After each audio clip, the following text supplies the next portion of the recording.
يا أيها المزمل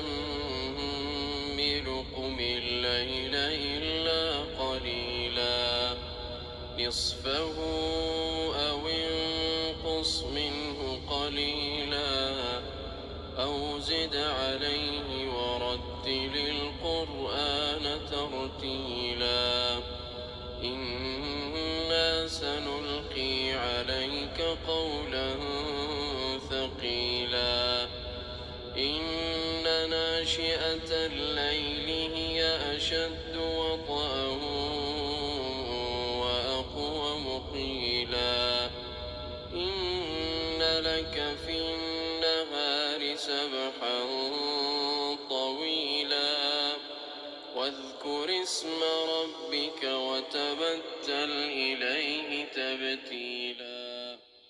رب المشرق والمغرب لا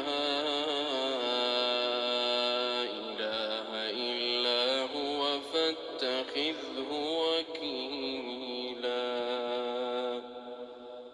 واصبر على ما يقولون واهجرهم هجرا جميلا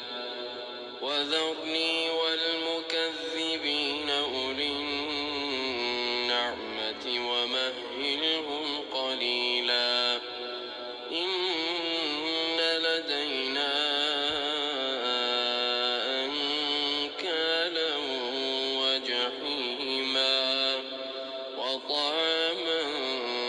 ذا غصة وعذابا أليما يوم ترجف الأرض والجبال وكانت الجبال كثيبا مهيلا إنا أرسلنا إليكم رسولا شاهدا عليكم كما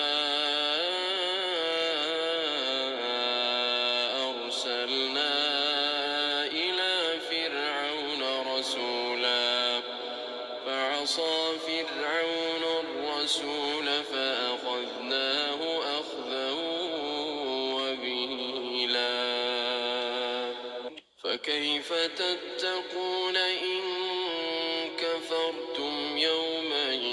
يجعل الولدان شيبا السماء منفطر به كان وعده مفعولا إن هذه تذكرة فمن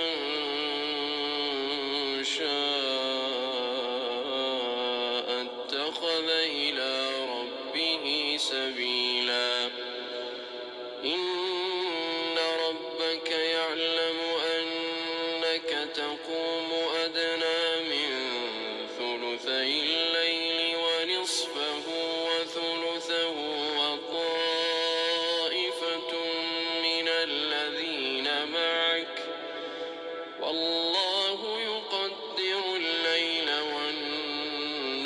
والنهار علم أن لن تحصوه فتاب عليكم فاقرؤوا ما تيسر من القرآن علم أن سيكون منكم مرضى وآخرون يضربون في الأرض يبتغون من فضل الله وآخرون يقاتلون في سبيل الله فاقرؤوا ما تيسر منه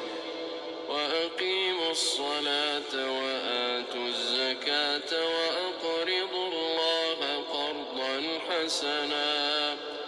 وما تقدموا لأنفسكم من خير تجدوه